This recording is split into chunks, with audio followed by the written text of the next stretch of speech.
Why do so many Minnesota family cabins end up going through probate?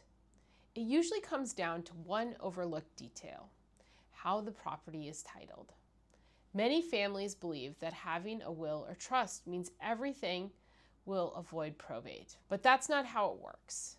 At Yanowitz Law Firm, we regularly see situations where estate plans are solid, but the cabin was never aligned with it, and because of that, probate becomes unavoidable.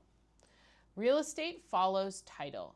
If a cabin is owned solely by one individual at the time of death, it typically must go through probate to transfer ownership, even if there's a will directing where it should go. A will does not avoid probate, it guides it. Another issue we see is an outdated or incomplete titling. For example, a cabin may have been purchased years ago, before a second marriage, before a trust was created, but the ownership was never updated. We also see partial ownership situations where one spouse may not be on the title, and the cabin may have been transferred to children without a clear plan of what happens next. All of this creates complications at death. Here's a common scenario.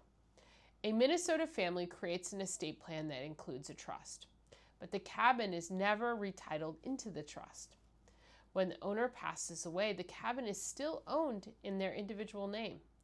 Now, despite having a trust, the family must go through probate just to transfer one asset.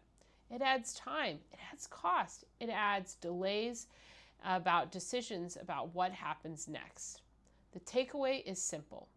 Your estate plan only works if your assets are aligned with it, especially real estate. It is not just a technical detail. It determines how your property transfers.